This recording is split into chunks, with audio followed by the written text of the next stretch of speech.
Acompáñeme, por favor, a Santiago capítulo 1, versículo 2 al 12. Vamos a leer la palabra de Dios en esta noche.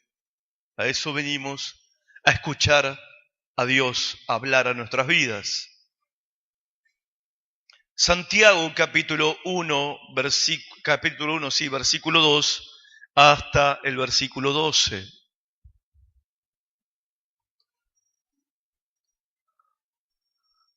Hoy, con la tercera y última parte de este mensaje que tiene como título De la prueba a la victoria. Un mensaje que es parte de una serie que se llama Aprovechando mis pruebas. Y hoy es la tercera parte de este mensaje. Aquellos que quieran escuchar o leer la parte primera y segunda, visite nuestra página de internet lsbministerios.com.ar. Ahí tiene todos los mensajes de los domingos. Está el texto escrito y está el audio para que usted lo pueda en la semana repasar lo que escuchó el domingo. Es bueno que cuando uno recibe la semilla de la palabra, también en la semana la riegue un poco la semilla para que pueda dar fruto en nuestras vidas. Así que visite la página LSB Ministerios, www.lsbministerios.com.ar. Ahí están todos los mensajes de todos los domingos, todas las series, y también hay recursos bíblicos para usted, diccionarios bíblicos a disposición, comentarios bíblicos, sermones, estudios bíblicos,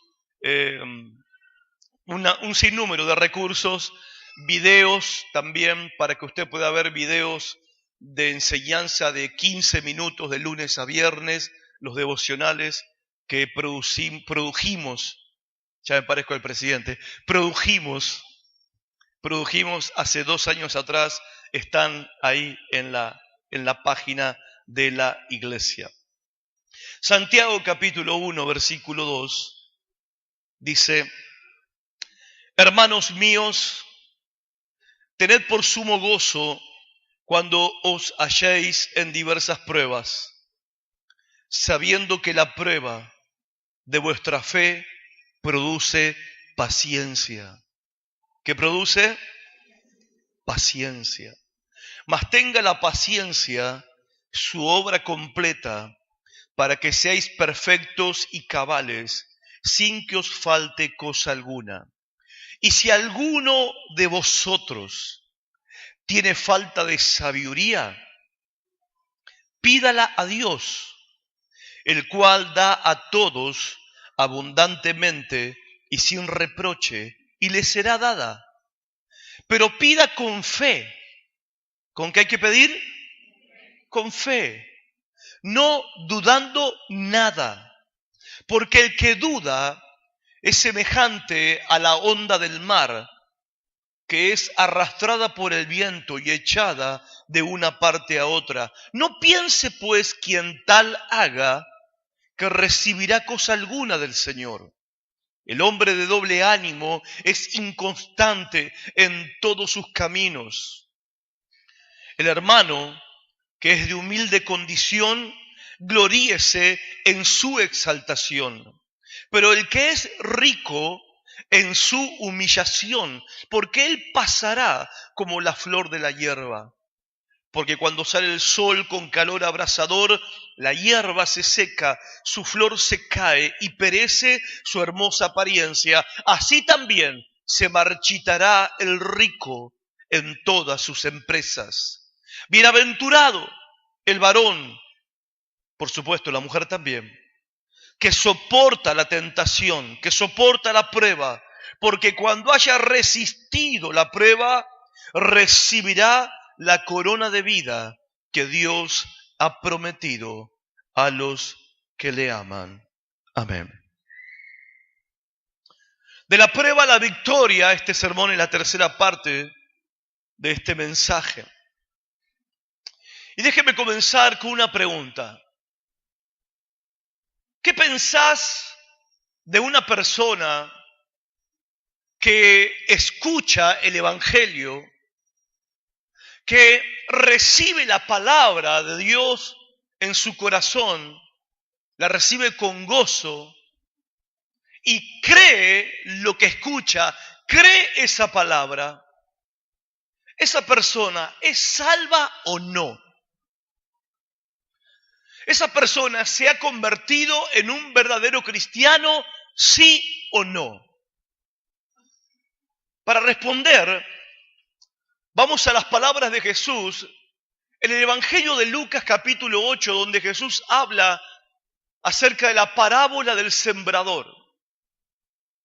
Y en el Evangelio de Lucas capítulo 8, versículo 13, Jesús habla de una clase de personas que reciben la palabra en su corazón, como la tierra que recibe la semilla que el sembrador siembra, pero esta tierra tiene la particularidad de que está llena de piedras. Hay piedras por debajo de la tierra y la semilla cae en la tierra, pero debajo de la superficie, ahí nomás hay piedras.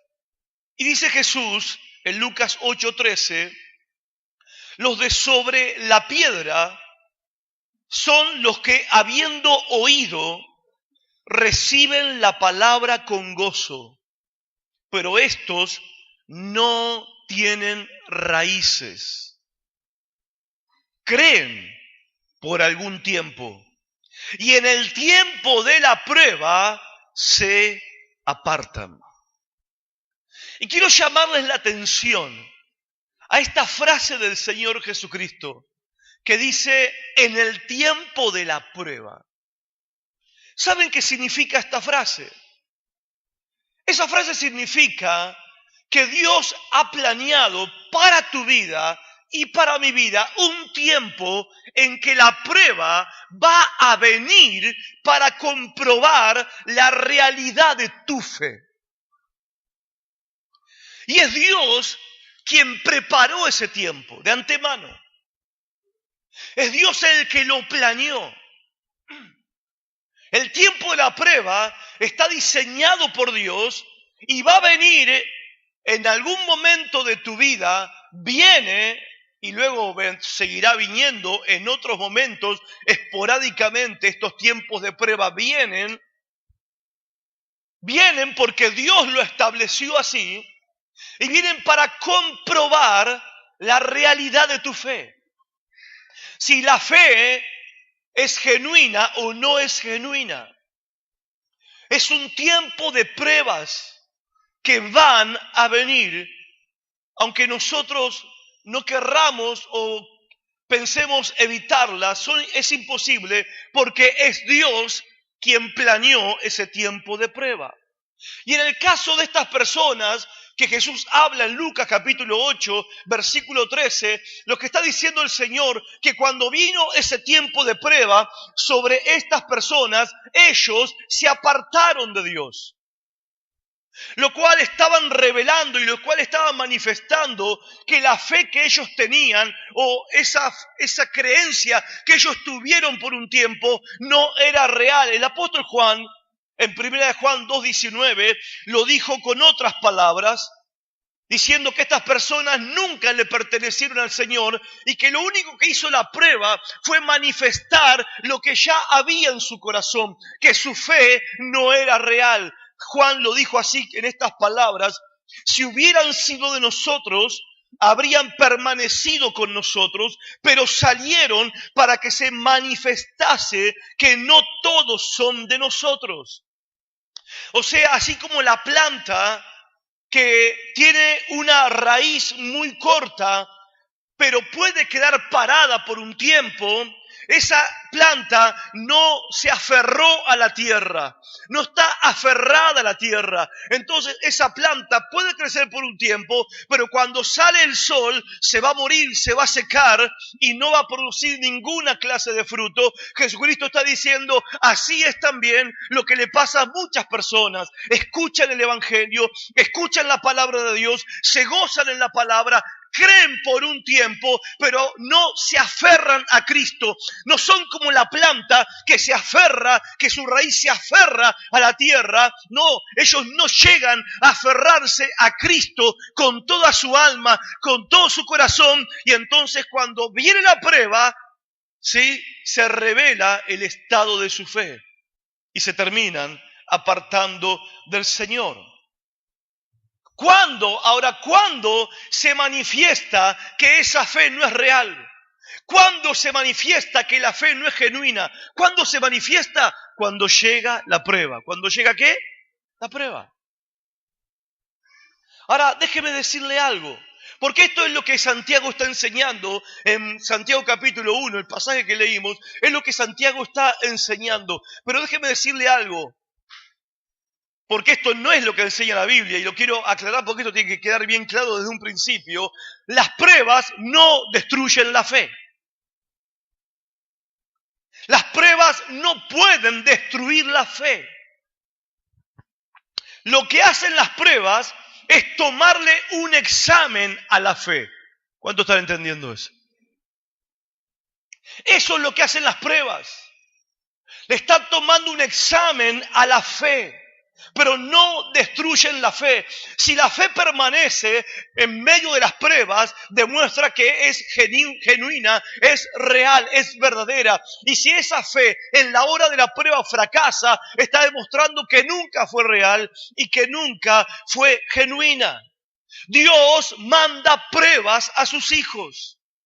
Dios manda pruebas a los verdaderos creyentes y lo hace con dos propósitos. Primero, para probar si la fe es real, y segundo, para medir la fortaleza de esa fe. Pero nunca las pruebas pueden destruir la fe verdadera. Nunca, y eso tiene que quedar bien en claro. Es tan evidente que esto es así, a tal punto que dijo el apóstol Pablo, inspirado por el Espíritu Santo, que Dios nunca va a dejar que seas probado, que seas tentado más de lo que puedas, ¿qué? Soportar. Nunca el Señor lo permitirá porque nos ama. Ama a sus hijos, ama a su pueblo. Ahora, dijimos estos domingos pasados que en las pruebas la verdadera fe va a perseverar. La verdadera fe en las pruebas, dijimos esto, se va a aferrar a Cristo y va a vencer en medio de las pruebas. Va a lograr la victoria en medio de las pruebas. Soportará la fe genuina y la fe verdadera, soportará cualquier clase de prueba hasta el final de la prueba, obteniendo así lo que todos los creyentes queremos, que es la victoria sobre las pruebas. Ahora, este pasaje de Santiago que leímos recién plantea ciertas preguntas. ¿Cómo se hace eso? ¿Cómo se hace para perseverar en medio de las pruebas? ¿Cómo se hace para convertir nuestras pruebas en victoria? Y vimos estos domingos que pasaron las claves para perseverar en medio de las pruebas. Y vimos 3 de esas claves y hoy continuamos con 2. Pero déjenme hacer un pequeño repaso para los que no vinieron y para refrescar la memoria de los que vinimos. Dijimos que la primer clave para convertir nuestras pruebas en victoria es tener una actitud de gozo en medio de las pruebas. ¿Cuántos se acuerdan de eso?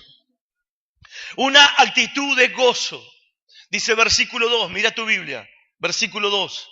Hermanos míos, tened por sumo ¿qué? Gozo cuando os halléis en diversas pruebas. Para el creyente verdadero, hermanos, siempre hay verdaderos motivos para tener gozo en medio de las pruebas, porque en primer lugar sabemos que Dios es soberano y está en control de todas las cosas. No solamente sabemos que Dios está en control de todas las cosas en nuestras vidas, sabemos que este Dios es nuestro Padre y nos ama. Siempre que nos toca transitar en alguna prueba, hay ventanas de oportunidad para tener gozo en las pruebas, para tener paz y tranquilidad en las pruebas, porque sabemos quién es nuestro Dios. Ahora también dijimos que esta actitud de tener gozo en medio de las pruebas, es algo que se aprende. No nos nace, ¿no? No recibís una carta de documento y decís, aleluya, ¿no? No nos nace. Es algo que se aprende. Es una actitud que se cultiva. Y podemos aprenderlo, claro que podemos aprenderlo. Dijo Pablo que él aprendió a tener gozo y contentamiento cualquiera sea su situación. Se aprende, Pablo lo aprendió, nosotros también podemos aprenderlo. Podemos cultivar esa actitud, sabiendo, hermanos, que las pruebas siempre dejan cosas positivas después que las pasamos. Por eso podemos estar con gozo en medio de las pruebas, porque nos van a dejar bendición cuando las pruebas se vayan. ¿Cuántos lo creen? La segunda clave, versículo 3, sabiendo esto, que la prueba de vuestra fe produce ¿qué? Paciencia. La segunda clave, para convertir las pruebas en victoria, tener una mente que entiende, tener entendimiento. ¿Entendimiento de qué? Entender que las pruebas están produciendo en nosotros poder para perseverar, poder para resistir cualquier circunstancia que nos toque enfrentar mañana en la vida. Escuchen, alguien que no pasa por pruebas no es fortalecido. Y si no somos fortalecidos, vamos a ser creyentes débiles todas nuestras vidas. Aprendimos, justamente era la conclusión del mensaje del domingo pasado, que nos conviene pasar por las pruebas, porque las pruebas no nos debilitan, las pruebas nos hacen más fuertes. Cuando alguien quiere evitar las pruebas, cuando alguien quiere evitar los problemas, cuando alguien quiere huir de las tribulaciones, lo único que hace es permanecer en un estado de debilidad espiritual y nunca tiene la suficiente fortaleza para soportar o enfrentar las pruebas que le vienen a su vida. Por eso sabemos que las pruebas nos convienen porque producen poder para soportar. Y la tercera clave que vimos es tener una voluntad sumisa. Versículo 4. Mas tenga la paciencia que su obra completa, para que seáis perfectos y cabales, sin que os falte cosa alguna. La tercera actitud que tenemos que tener en medio de las pruebas es una voluntad sumisa. Aceptar la prueba. Aceptarla. Aceptarla. Cuando dice que tenemos que tener esta actitud de sumisión, es porque dice que las pruebas nos hacen perfectos. ¿Qué significa la palabra perfectos? Significa madurez espiritual. En otras palabras, las pruebas forjan en nosotros madurez espiritual para que seamos cada día más semejantes al carácter de Jesucristo. Ahora, ¿qué significa tener una voluntad sumisa cuando vienen las pruebas? ¿Sabe qué significa? Tenemos que dejar que Dios haga lo que Él quiere hacer. Las pruebas humillan. Dejemos que Dios nos humille. Las pruebas vienen y deja que traigan humildad a tu vida. Deja también que la prueba saque de tu corazón un poco de mundo que todavía hay dentro nuestro. Deja que la prueba te discipline y te corrija para que cada día puedas ser un instrumento más útil en las manos del Señor. Deja que las pruebas te ayuden a valorar la bendición de Dios. Deja y permití que las pruebas trabajen en tu vida para que te conviertas en una persona que pueda ser útil para ayudar a otros, porque las personas que pasamos por pruebas y pasamos por dolor y sufrimiento, somos capacitadas después para poder ayudar y consolar a otros. Y eso lo hacen las pruebas. Dejemos que Dios nos corrija, dejemos que Dios desarrolle fortaleza dentro nuestro, dejemos que Dios nos purifique y limpie nuestro corazón en medio de las pruebas. En otras palabras, si la prueba ha llegado a tu vida, no pelees contra las pruebas, sé sumiso, acepta tus pruebas. No patalees, es peor. Es peor. Entonces, 3 actitudes correctas. Si caemos en una prueba, si tenemos que enfrentar una prueba. Actitud de gozo, una mente que entiende, una voluntad sumisa. Ese es el camino a la madurez en la vida cristiana. Pero hay 2 claves más que quiero compartir esta noche. Versículo 5. 2 claves más que son necesarias, hermanos, para convertir las pruebas en victorias.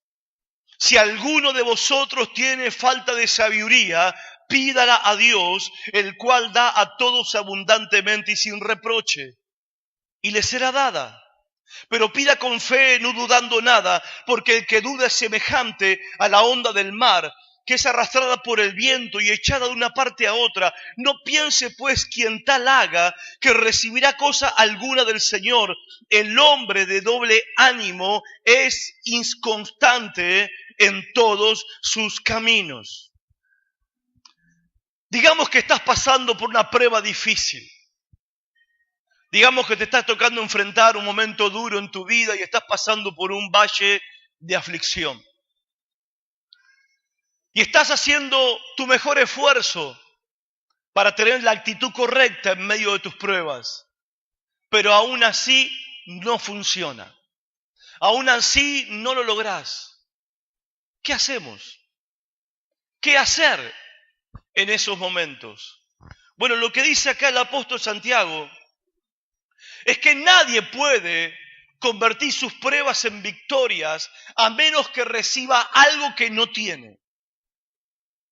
A menos que recibamos algo que va más allá de nuestros conocimientos, sabiduría, fortaleza y capacidad humana. Nadie puede experimentar lo que es pasar por una prueba difícil y una aflicción dura en su vida hasta llegar a la victoria, a menos que reciba algo que solamente Dios puede dar. Y eso se llama sabiduría. ¿Cómo se llama? Sabiduría. La cuarta clave, hermanos, tiene que ver con esto, sabiduría. Sabiduría. Y dice el apóstol Santiago que la sabiduría es necesaria. ¿Por qué? Porque no podemos, cuando estamos pasando por pruebas, hermanos, no podemos enfrentar las pruebas ni salir vencedores de las pruebas dándole vueltas al asunto en nuestra cabeza. Vieron que nosotros le empezamos a dar vuelta al asunto a ver cómo hacemos.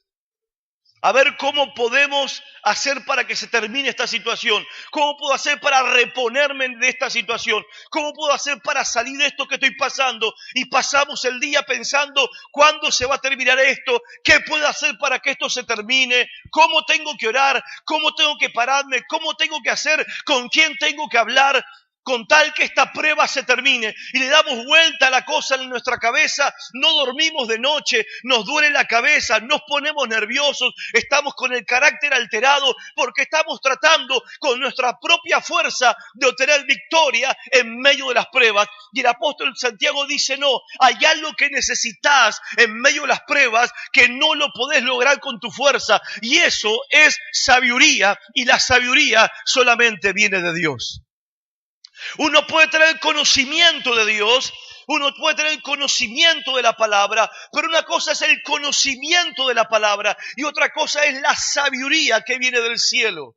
¿Cuál es la diferencia? La sabiduría es saber, tener entendimiento de lo que tengo que hacer conforme a la voluntad de Dios. Eso es sabiduría. Pues yo puedo conocer la Biblia, puedo conocer la palabra, puedo ser creyente ya de varios años, pero ante esta situación que yo estoy enfrentando, tengo que entender cómo aplicar la palabra de Dios a esta situación, cómo hacer la voluntad de Dios en esta situación. Y eso viene por sabiduría que viene del cielo.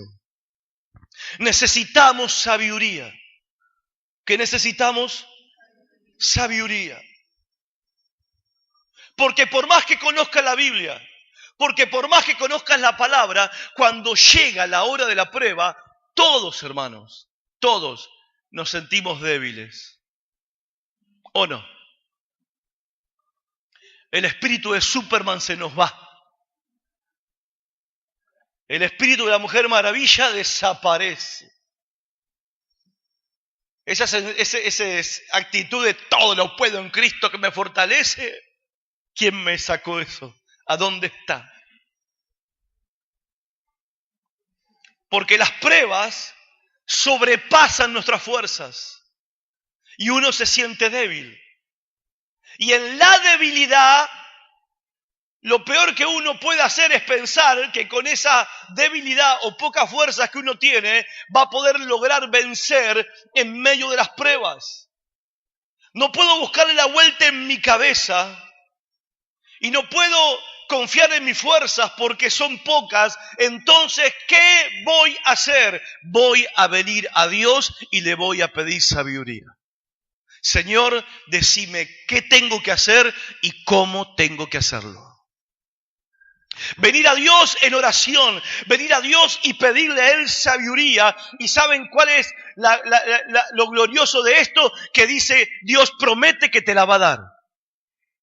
Estás pasando por pruebas, no sabes qué hacer, no sabes cómo hacerlo. Dice, vení a Dios, pedirle sabiduría. Hay una promesa, el Señor te la va a dar. Él promete que te la va a dar. ¿Y por qué te va a dar sabiduría del cielo? Para que no seas sabio en tu propia opinión. Para librarte de tu propia perspectiva del problema, de tu propia perspectiva de la prueba y de la situación que estás pasando. Nosotros enseguida nos formamos una opinión. Esto me está pasando por esto y por lo otro. Esto está pasando por aquello. Esto es por esto y por lo otro. Esto me pasa por aquello. Esto viene, ya sé por qué es. Y esto se soluciona pidiendo un préstamo. Enseguida, ¿no? Solucionamos todo pidiendo un préstamo para pagar otro préstamo. Del préstamo que pedí cuando pedí el otro préstamo. Pregunto, ¿eso parece sabiduría de Dios? ¿Parece sabiduría de Dios?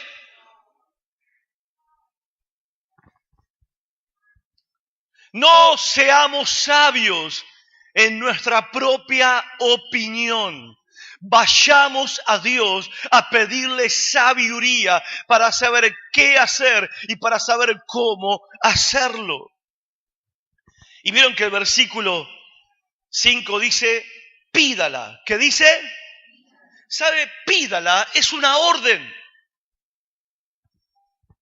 Si alguno tiene falta de sabiduría, anda a orar. Eso significa, ¿no sabes qué hacer? No, pastor. ¿No sabes cómo encontrar la vuelta? No, pastor. Anda a orar. Pastor. Eso es lo que dice el pasaje. Pídala es una orden, no es una opción.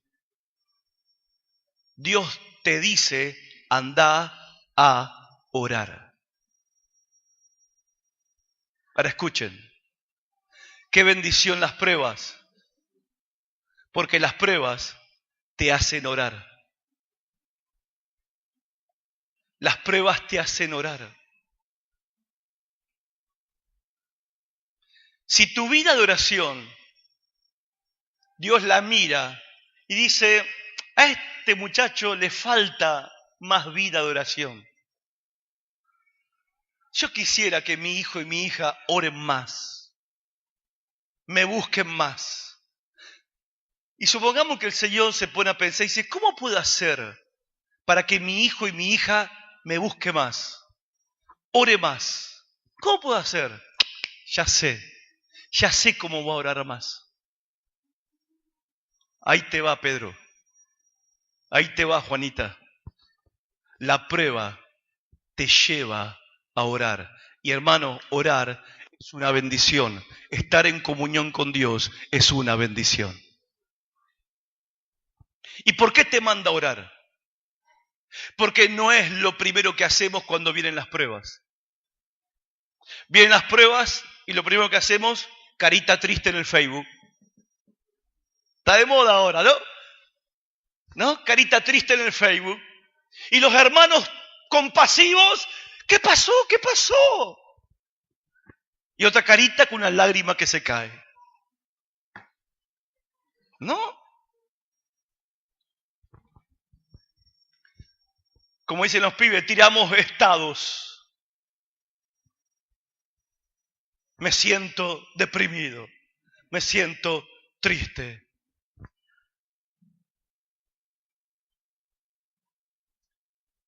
Por eso Dios nos manda a orar. ¿Saben por qué? Porque no es lo primero que hacemos. Siempre vamos a buscar a otro humano como yo para que me diga cómo puedo hacer para zafar de la prueba. ¿Y saben cuál es el peligro de ir a buscar a otro humano como yo para que me diga cómo salir de la prueba? Que te podés encontrar con los amigos de Job. ¿Se acuerdan los amigos de Job? Mejor no hubieran venido, ¿no? Mejor no hubieran venido. Vinieron a consolar a Job en medio de sus pruebas y al final lo terminaron atormentando más de las pruebas que tenía. Los amigos de Job. Y justamente nos pasa, ¿no? Justamente en tu prueba vas a buscar a otro ser humano como vos, a compartirle tu carga para que también te ayude a orar. Sí, amén, voy a orar. Y ahí te largó el sermón. Y después del sermón que te largó, estás más deprimido que antes. Pero eso te pasa porque no haces lo primero. Lo primero que Dios te manda cuando llegan las pruebas, te dice, anda a orar.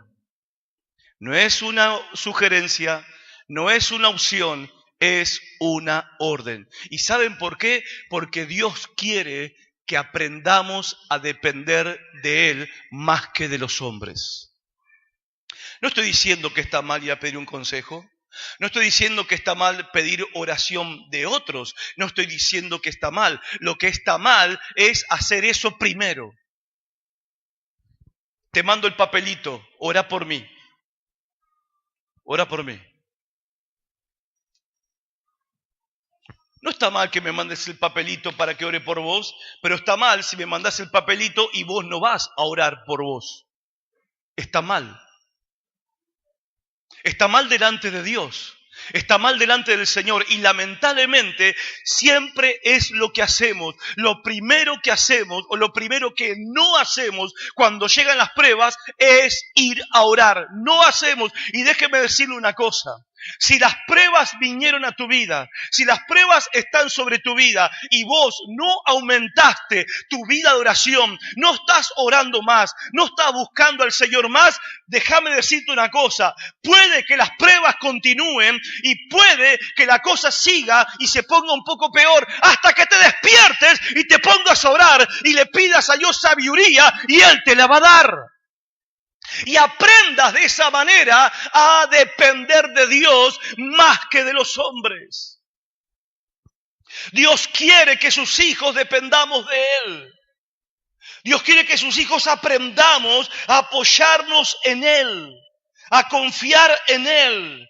Por eso, hermanos, si están pasando por pruebas, están pasando por dificultades y no están orando más, déjeme decirle que el pronóstico no es muy bueno. La prueba se va a alargar. La cosa se va a poner más difícil hasta que obedezcas lo que Dios te manda. Cuando te dice, anda a orar. ¿Qué te pide Dios?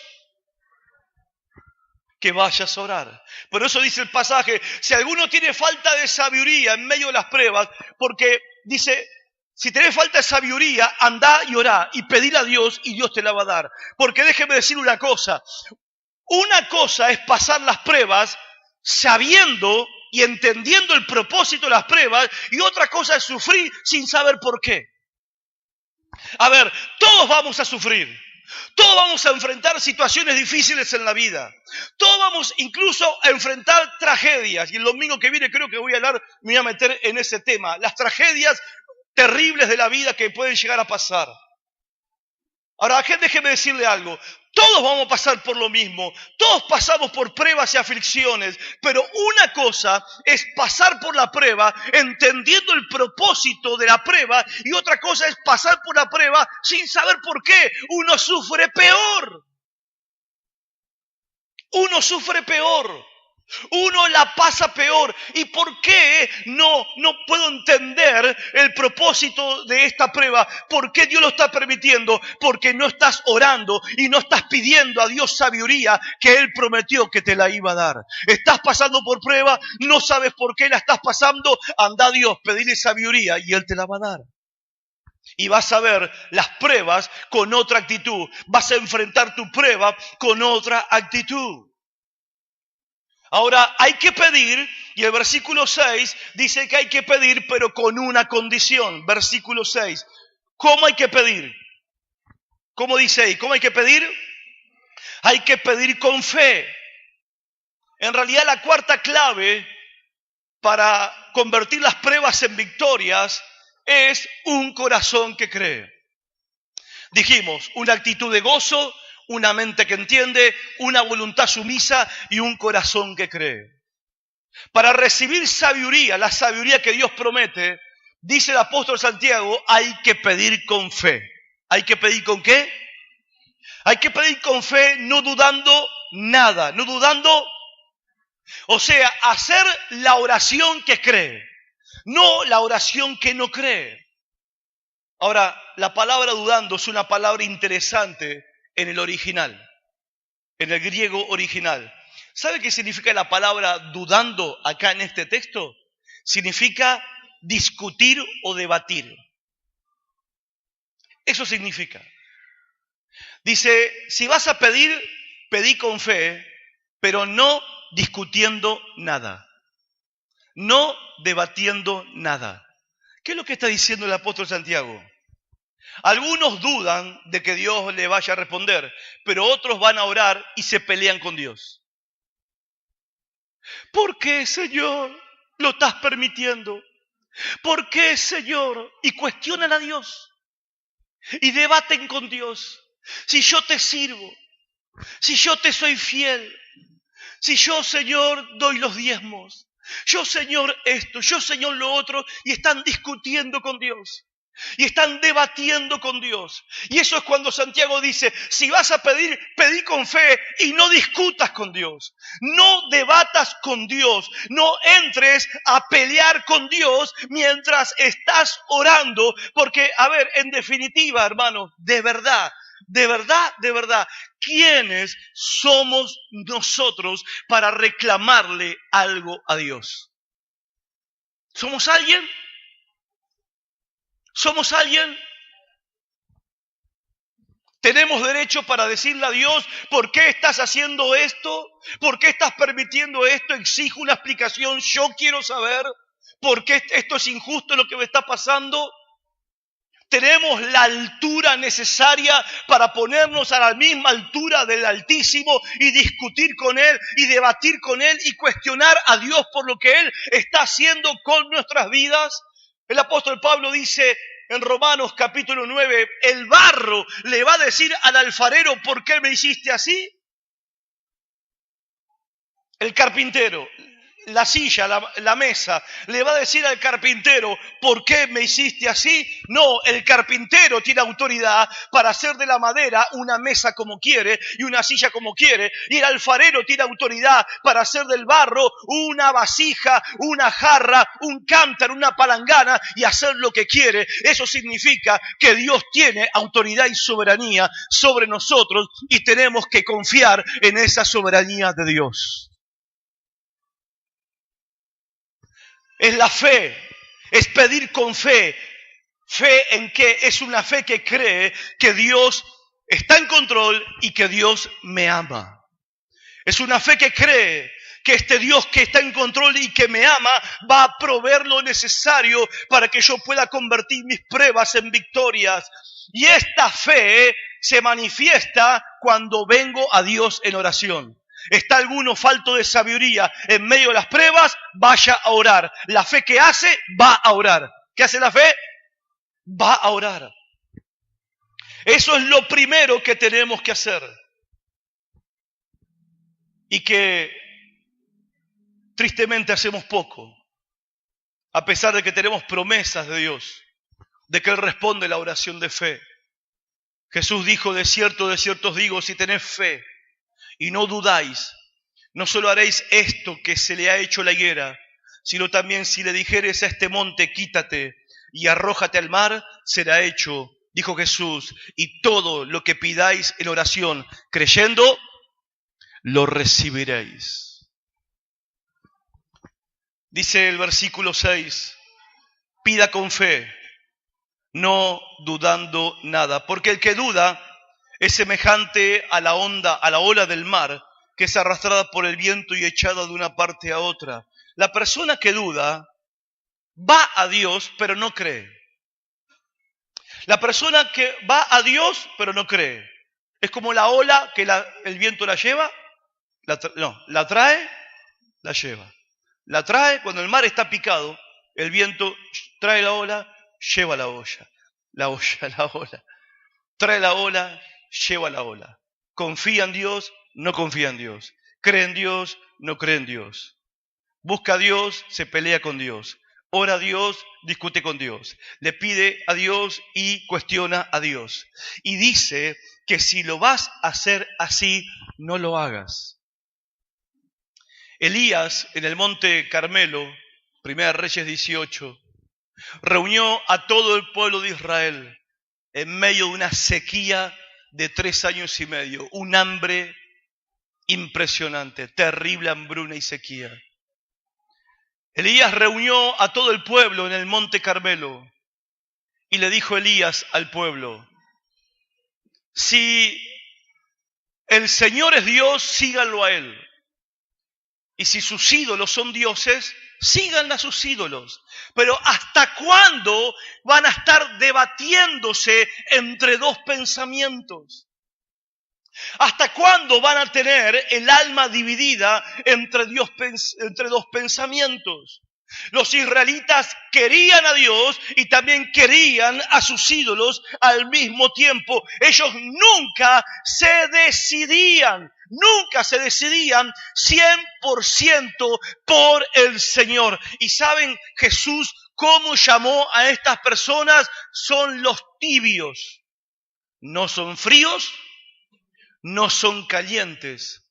Y yo, dice el Señor, los voy a vomitar de mi boca, porque nunca se deciden, nunca se definen, nunca, siempre están viniendo y yendo, dudando y creyendo, confiando y no confiando, nunca definiéndose en su corazón. Una persona que es así, no espere recibir nada del Señor.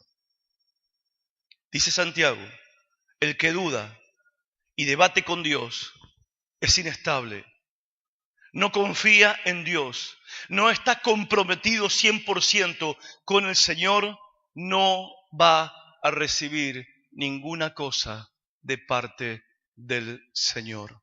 Y si no recibe ninguna cosa de parte de Dios, ¿qué le va a pasar? Esa persona va a seguir gimiendo y gimiendo debajo de la pesada carga de sus pruebas y sus tribulaciones. No habrá salida para esa persona. ¿Cuántos lo están entendiendo? El verso 8 lo resume de esta manera. El hombre de doble ánimo es inconstante en todos sus caminos. ¿Sabe? Una sola palabra que define a una persona con doble ánimo, Jesús la usó mucho en los evangelios. Esa palabra es hipócrita. Es un alma dividida entre Dios y el mundo. Es un alma que confiando y no confiando, creyendo y no creyendo, amigo del Señor y amigo del mundo al mismo tiempo. Santiago capítulo 4, verso 4 dice que eso no puede ser.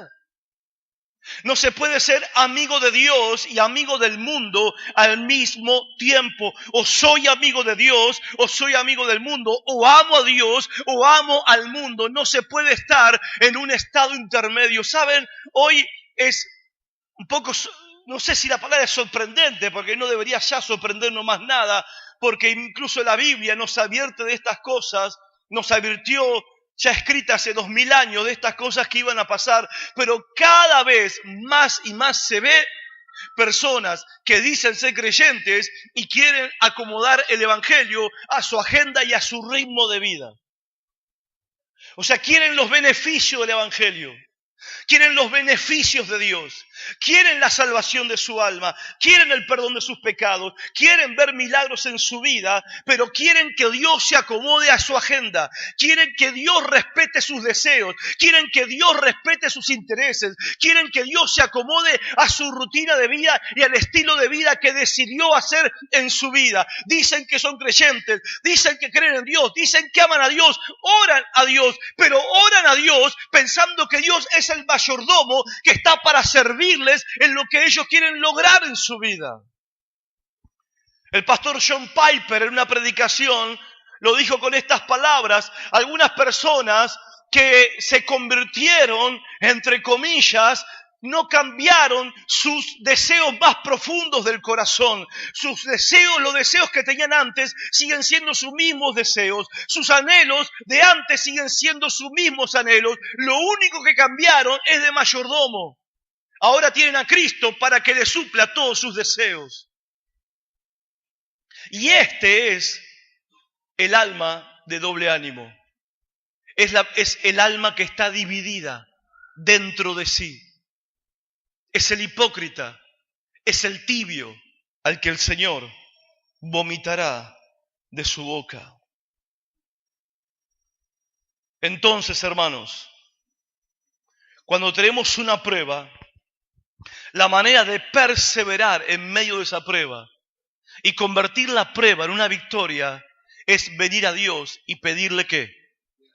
¿Pedirle qué? Sabiduría. Señor, dame sabiduría. Oramos creyendo, no peleando con Dios. Oramos creyendo, no cuestionando a Dios, sino que venimos a Él en fe, en humildad, sin dudar de que Él nos va a dar lo que estamos necesitando para perseverar. Es lo que más quiere hacer el Señor cuando pasamos por pruebas, porque cada vez que pasamos por pruebas y vencemos, Él recibe la gloria. Y Dios está muy interesado, nosotros lo sabemos, ¿no? Dios está muy interesado en la gloria de su nombre, ¿o no? Y Dios nos bendice por la gloria de su nombre, Dios nos ayuda por la gloria de su nombre, y Dios te va a dar sabiduría para que venzas, para que su nombre sea glorificado y nadie tenga nada que decir de la gloria de Dios. Y la quinta clave y la última, un espíritu humilde. Necesitamos tener una actitud de gozo en medio de las pruebas para convertirlas en victorias.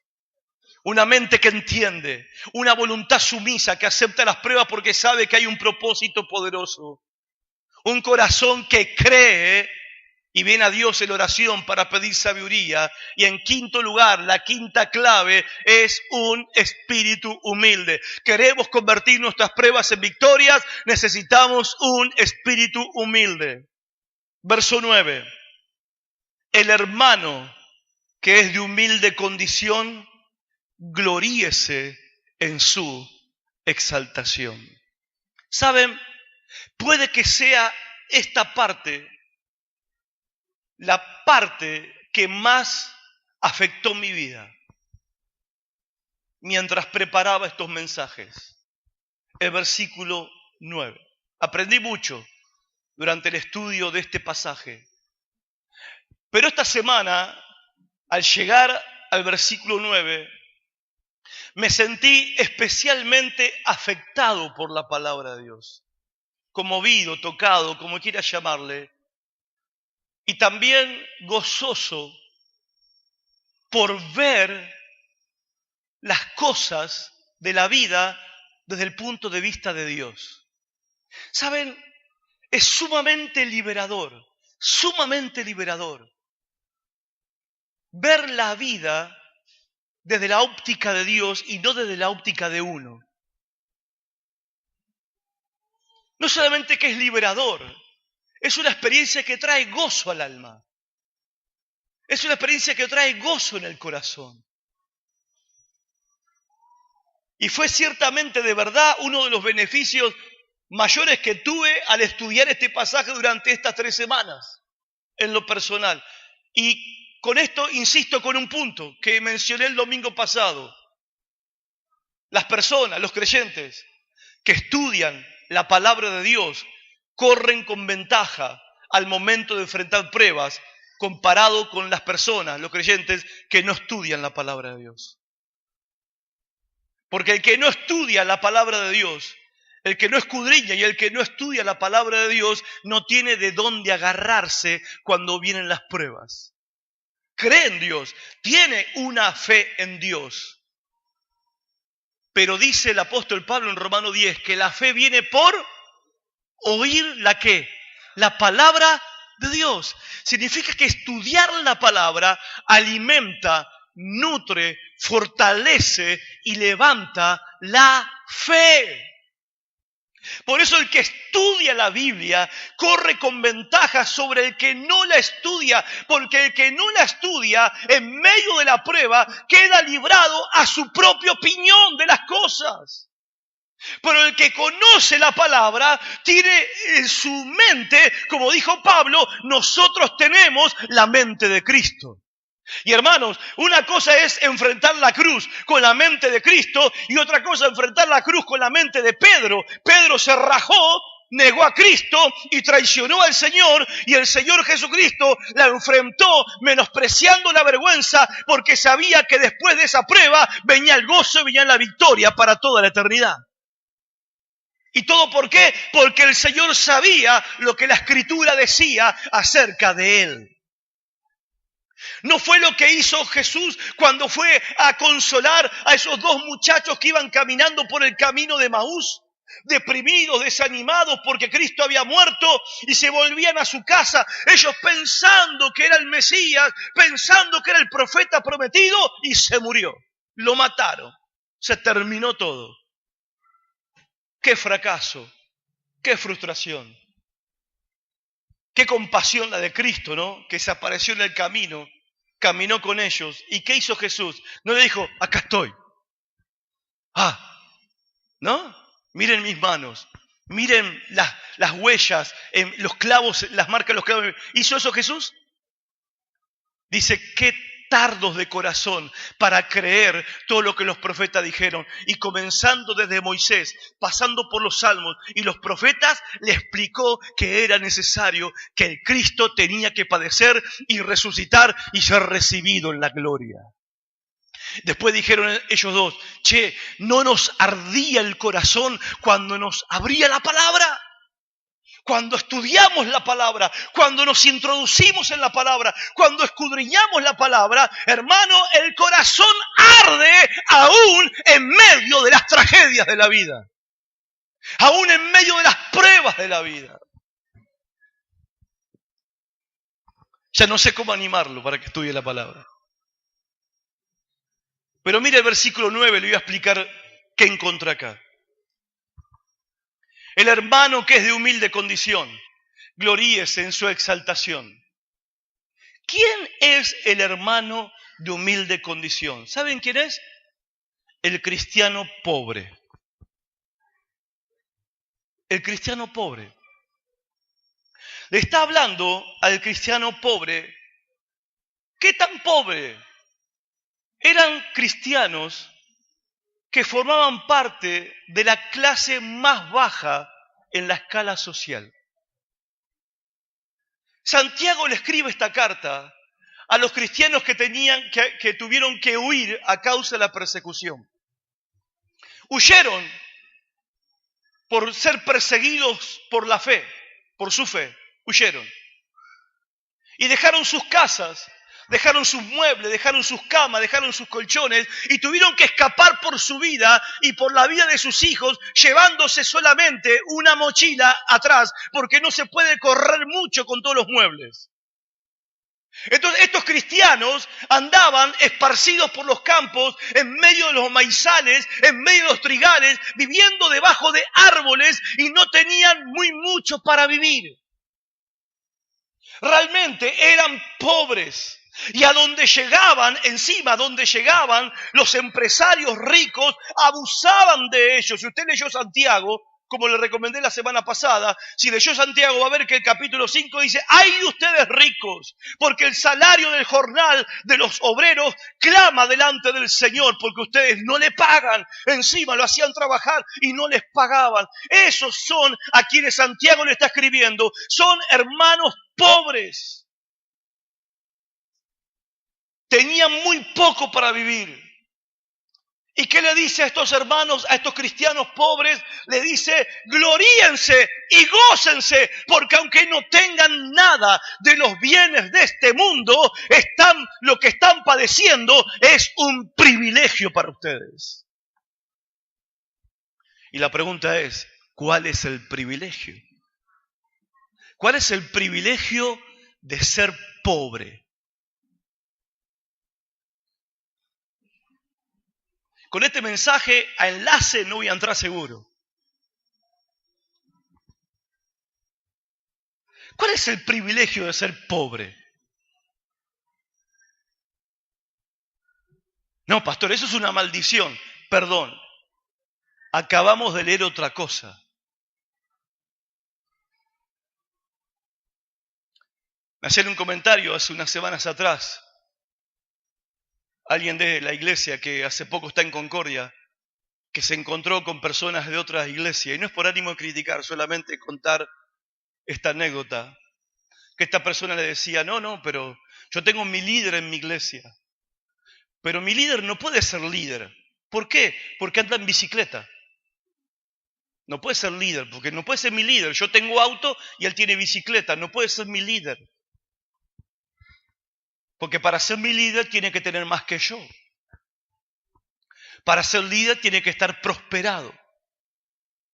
Si yo tengo auto, tiene que tener un auto más nuevo que yo. Tiene bicicleta, no puede ser mi líder. ¿Vos qué pensás? Y esta persona se quedó.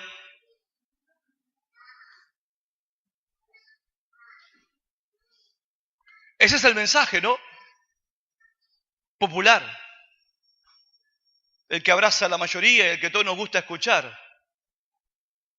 Sin embargo, Santiago, el medio hermano de Jesús, inspirado por el Espíritu Santo, dice: es un privilegio ser un cristiano pobre. Dice, y es inevitable que la cabeza te haga plaf, ¿no? ¿Dónde está el privilegio de ser pobre? De ser un cristiano pobre. ¿Dónde está el privilegio? Dice Santiago: porque vos, que sos un cristiano pobre, vas a ser exaltado por el Señor. Vos vas a ser exaltado por Dios. Vos, creyente de la clase más baja en la escala social, que no tenés mucho, vas a ser exaltado y levantado por el Señor con riquezas eternas. Y aunque el mundo te considere lo más bajo, aunque el mundo te mire y te menosprecie, ante el Señor vas a estar en lo más alto. Santiago 2.5 dice: hermanos míos, mire su Biblia, mire, marque este versículo. Hermanos míos, Santiago 2.5, hermanos míos, amados, le dice hermanos, Le dice, amados, oíd, entiendan esto. No ha elegido Dios a los pobres de este mundo para que sean ricos en fe y herederos del reino que ha prometido a los que le aman. Amén. Amén. Aprendí esta semana que es un privilegio ser pobre. Y sabe, es un beneficio espiritual muy importante, mayormente en tiempo de escasez, mayormente en tiempos de necesidad económica. Porque si se llega a cumplir los pronósticos económicos de los que saben, la cosa en el país no se va a poner mejor, sino peor. Y va a llegar la hora de la prueba. Y nos va a llegar a todos, como cualquier vecino de este país, nos va a llegar a todos la hora de la prueba. ¿Y para qué va a venir la hora de la prueba? Para probar nuestra fe. Si nuestra fe es verdadera o nuestra fe es de mentiritas. Yo pienso que Dios quizás, no sé, no soy profeta ni voy a profetizar, pero yo pienso que Dios quizás va a probar la fe de los súper exitosos, permitiendo que venga crisis. Quizás Dios va a probar la fe de muchos creyentes que creen porque en estos años que pasaron pudieron comprar el auto, pudieron crecer económicamente, pudieron avanzar económicamente y hoy están bendecidos, contentos porque tienen. Y mirá si por esas cosas de los planes de Dios, Dios permita lo que ya permitió en nuestro país en décadas pasadas, donde explota todo por el aire. Y ahí se vio la fe. Muchos en la crisis de hace unos años atrás, muchos que decían ser creyentes quedaron en el camino porque no soportaron la prueba de la escasez, no soportaron la prueba de pasar por tiempos de pobreza. La pregunta es, ¿nosotros la soportaremos? ¿Nosotros la pasaremos? ¿Nosotros enfrentaremos la prueba de la pobreza con gozo en el corazón, con una voluntad sumisa, con una mente que entiende y con un corazón que cree a pesar de las circunstancias, sabiendo que ser un pobre cristiano es un privilegio delante del Señor y sabiendo que aunque sea menospreciado por el mundo porque no tengo el último celular de última moda, delante del Señor soy una persona de alta estima ante sus ojos? ¿Podré atravesar la prueba sabiendo todas estas cosas? Si sé todas estas cosas y creo todas estas cosas, no hay pobreza, no hay miseria, no hay escasez que pueda derrotar la fe de un verdadero creyente. ¿Por qué? Porque Dios eligió a los pobres para que sean ricos en fe y reciban como herencia el reino eterno. Y hermano querido, hermana querida, en comparación con los reinos de este mundo y con lo que el mundo ofrece, prefiero el reino eterno. Me quedo con el reino eterno, aunque durante este tiempo tenga que ser titulado como un cristiano pobre. Es un privilegio ser pobre por causa del Señor. Es un privilegio de estar en pie delante del Señor, aunque delante de los hombres no tenga ninguna estima y no tenga ningún aprecio. Delante del Señor tengo muy buena calificación. Porque a pesar de la pobreza, porque a pesar de la escasez, hay un canto de alabanza en mi corazón, porque Él murió en la cruz por mis pecados, te resucitó el tercer día y me dio una nueva vida y me prometió una herencia eterna. ¡Aleluya!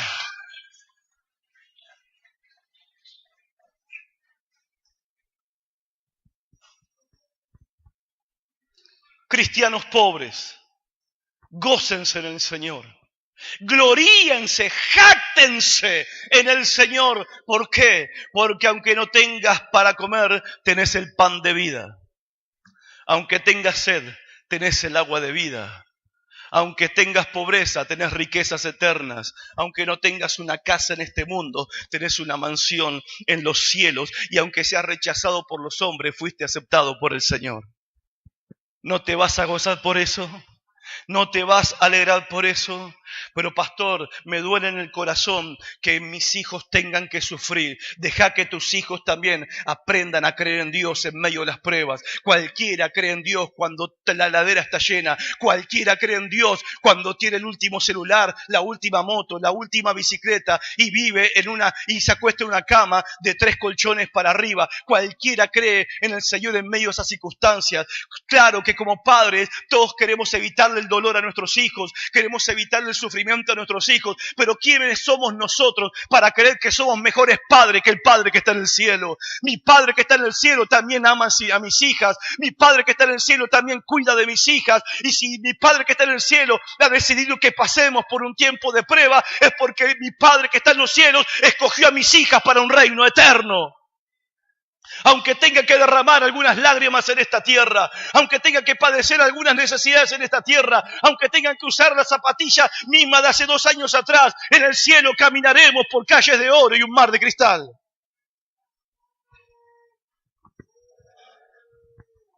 No queremos que sufran, deja que tus hijas aprendan. Porque si tus hijos no sufren, van a ser débiles cuando ellos tengan que salir a enfrentar los problemas de la vida. Porque si tus hijos no soportan las pruebas, el día que vos te vayas de este mundo, ¿qué va a pasar con tus hijos? Deja que ellos aprendan a depender del Señor y hacer lo que muchos padres hemos tenido que hacer. Anda a orar, mi hijo, anda a orar. Pedile al Señor. Porque eso es lo que dice la Biblia. Si alguno está pasando por prueba, ¿qué dice el Señor? Anda a orar. Anda a orar. Santiago dice, ustedes pobres, regocíjense porque han recibido la atención de Dios. Qué lindo, me encanta, me gusta, estoy emocionado.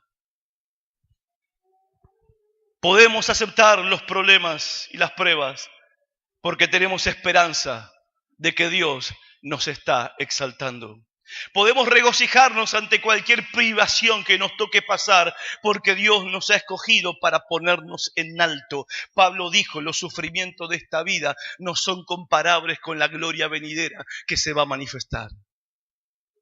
Hermanos fieles, hermanos que son fieles y hermanas que son fieles, las verdaderas riquezas son nuestras. Nuestras. Nos pertenecen. Y la pobreza es una prueba que no dura mucho. No dura mucho.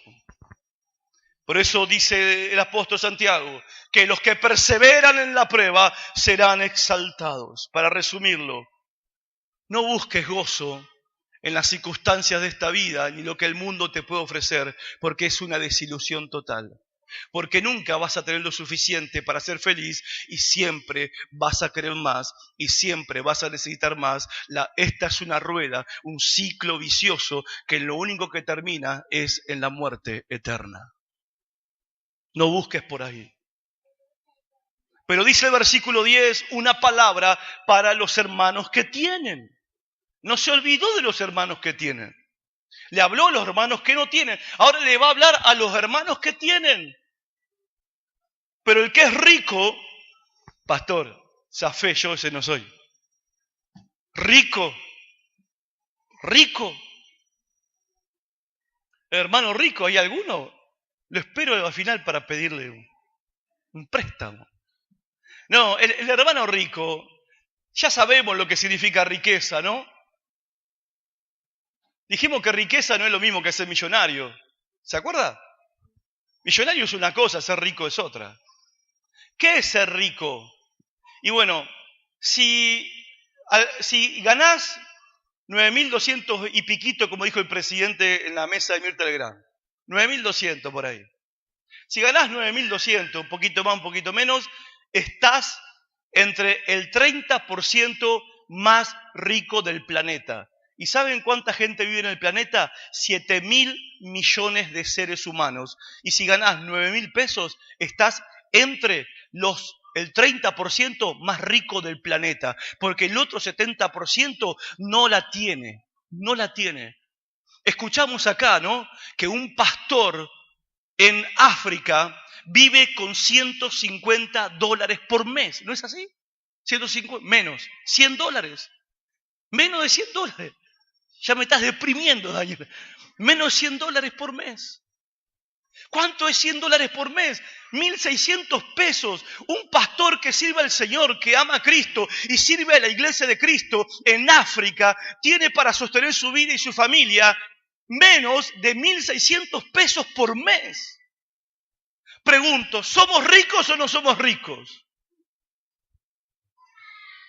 Somos ricos. Por eso esta palabra es para nosotros. O pensaba que la palabra de los pobres era para nosotros. Si no, nosotros no somos los pobres, nosotros somos los ricos. El rico, gloríese, regocíjese, jáctese en su humillación. ¡Wow! Estoy feliz. ¿Por qué? La estoy pasando mal. Gloria a Dios. Estoy contento. ¿Y por qué? ¿Qué te pasó? Nada bueno. Nada bueno. Me agarró el corralito. Me quedé sin trabajo. Me chorearon el celular. Me robaron la moto. Aleluya. Porque dice que el rico tiene que gloriarse cuando es humillado por el Señor. ¿Qué significa? Que cuando sufrimos pérdidas económicas debemos darle alabanza al Señor. ¿Por qué? Porque estamos aprendiendo que el proveedor es el Señor y no don Billete. Porque aprendemos como el pobre tiene que aprender a depender de Dios para el pan de cada día. Dios permite que el rico, el prosperado y el bendecido experimente quebranto económico para que él también aprenda que su proveedor y sus recursos vienen del cielo, que es el Señor, y aprenda a gozarse en el Señor más que los bienes de esta vida. Por eso también no solamente los pobres están bendecidos por el Señor, el que tiene está bendecido por Dios cuando Dios le toca la economía y hay que agachar la cabeza, hay que comer un solo plato de comida por día, hay que achicar los gastos, hay que empezar a estirar el cinturón, porque de esa manera estoy aprendiendo que mi provisión y mis recursos vienen del Señor. Y el que está prosperado y bendecido tiene que gloriarse, tiene que jactarse, tiene que regocijarse en el Señor cuando le venga la malaria. Entonces, en ese momento, estamos todos al mismo nivel. El pobre le da alabanza a Dios porque en su pobreza él fue escogido y es de alta estima delante de Dios. Y el rico alaba a Dios en su quebranto económico porque también fue escogido para gozarse en el Señor. Y todos somos iguales delante de Dios y no hay distinción en la iglesia entre pobres o ricos. No le damos más atención al que tiene que al que no tiene, porque delante del Señor somos todos iguales. Somos todos sus hijos. Los ricos y prósperos no son los más importantes en la iglesia. Los privilegiados en la iglesia son los pobres que el Señor escogió. ¿Y cuándo soy privilegiado yo, pastor? Que yo tengo, no tengo mucho, pero algo tengo. ¿Cuándo soy privilegiado? Cuando me toca humillarme. Cuando me toca humillarme, ahí estoy siendo privilegiado. Porque ahí voy a buscar al Señor, me encuentro con Él y el Señor me dice, hijo mío, tengo un reino preparado para vos. Tranquilo, confía, yo te voy a sostener. Qué glorioso, hermano y hermana, este evangelio. Qué glorioso que es este evangelio, porque todos, pobres y ricos, aprendemos que nuestros recursos vienen del Señor. Por eso hay que tener un espíritu humilde. ¿Un espíritu qué? Humilde. La quinta clave para enfrentar las pruebas, convertirlas en victorias, es tener un espíritu humilde. Entonces, en conclusión, ¿qué actitud tenemos que tener para enfrentar las pruebas? Una actitud de gozo, una mente que entiende, una voluntad que acepta, un corazón que cree y un espíritu que es humilde y dependiente delante del Señor, que confía en Dios y no en las posesiones, que confía en el Señor para su provisión. Y de esa manera nuestras pruebas se convertirán en victorias. Ahora, para terminar, y de verdad, me gustaría decir, para cerrar este mensaje, que esta victoria es para todos, pero no es así. Me encantaría decirle que estas bendiciones son para todos, que este estilo de vida glorioso que nos enseña el Evangelio es para todos, pero no es así, no es para todos. Estas bendiciones, estas victorias, son para aquellos que renuncian a seguir confiando en sus propias fuerzas. Son para aquellos que con un corazón humilde vienen a Cristo para pedirle perdón por sus pecados y para entregarle la vida a Jesucristo sin condición alguna. Porque esta clase de vida solamente se encuentra en una persona y esa persona se llama Jesucristo. No es una charla motivacional, no es un seminario sobre claves para el éxito, es la invitación a que renuncies a tu propia vida y vengas esta noche a los pies de Jesucristo. Y dejes de estar entre dos pensamientos. ¿Me entrego o no me entrego? ¿Creo o no creo? ¿Confío o no confío? Deja de estar en dos pensamientos y toma esta noche tu decisión. Y la mejor decisión es tomar una decisión por Jesucristo. Porque Jesucristo es el que nos capacita para vivir esta clase de vida donde las pruebas se convierten en victorias. Yo te invito a ponerte de pie.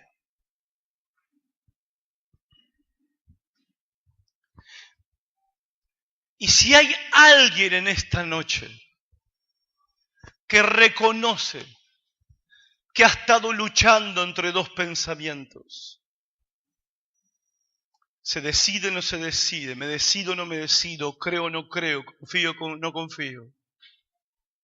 Si hay alguien esta noche está decidido a renunciar a sus propias fuerzas,